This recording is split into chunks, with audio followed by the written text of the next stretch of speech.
Previously on Glue and Glide. You're ignorant. She's right. I have no idea what I'm doing. No. But I know where I want to be. So I'm going to learn, one experiment at a time, and see if I can evolve from incompetent to mission capable.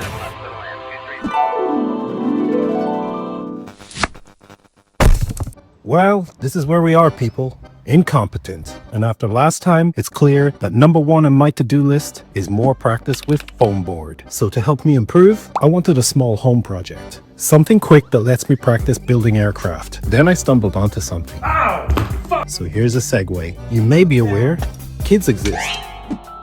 Some of those kids are girls, and many of those girls love Barbie. Unfortunately, those little girls tend to own an astonishing amount of Barbie paraphernalia, which forces them to use increasingly desperate and unconventional storage solutions. Ew.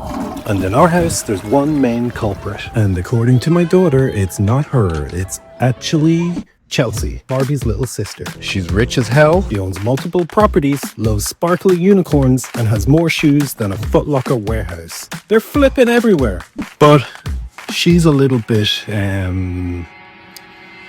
can I put this? Chelsea, don't. But today, we're going to put our differences aside, because if I want to build proper aircraft and solve this shoe fiasco, then I'll need to improve my foam board work. So can I hit 2 sparkly unicorns with 1 stone? Let's see.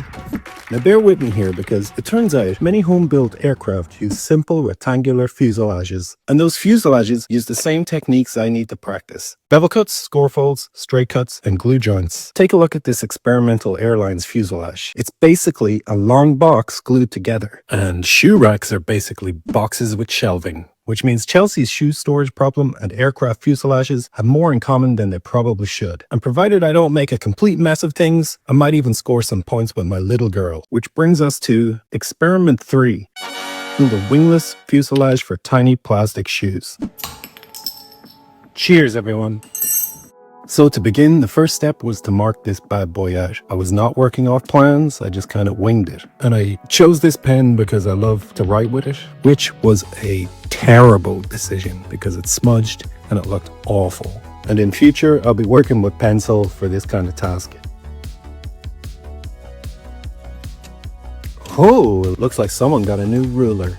And it's great, the handle is so helpful. It's much easier to use.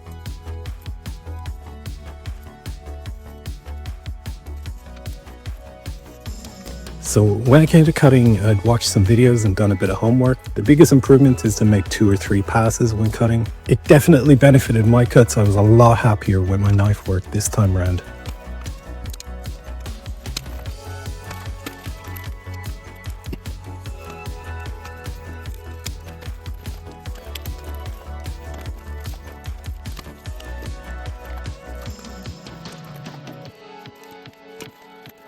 Here you can see the finished cutout piece. It looks like I beat it about the place. You can notice all the beautiful ink smudges all over it, as well as the hole I managed to cut into the groove. But I wasn't too worried about that because the glue will take care of it. And when it came to assembly, it was when I realized I'd made another pretty bad mistake. I knew at the beginning, I knew it, and I didn't do it, to add 5mm to each side of the top and bottom of this flipping shoe rack. And I didn't do it, and I was annoyed with myself that I forgot. Those little plastic triangles were a godsend. They came from like a school geometry set, but I think I'll source some that are a little bit better quality. And it doesn't look too bad if you ignore the outside corners and the ink smudges. It's pretty square. I was happy enough. And then all that was left was to put the doors on and put some shells inside it. And just like that, it was done.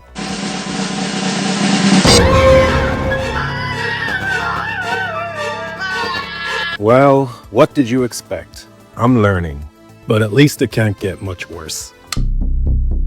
Uh-oh. Oh, she likes it. Thank God. Even though she doesn't count, because what my little girl thinks is what really matters. And she, as you can see, put her own stamp to it and also repurposed it as bunk beds for little tiny dolls. So the shoe problem is still the shoe problem. Oh, and it looks like we broke the top shelf as well.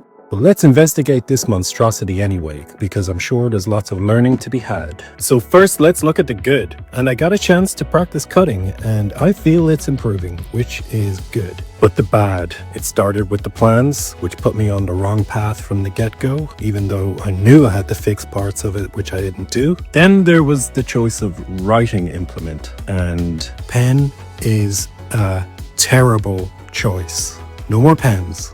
And the thing that annoys me at this moment, and it's just hit me right now, is that after all my big boy bevel talk, I managed to complete exactly 0 bevels, which I can't explain. Bevel bitch. And finally, glue.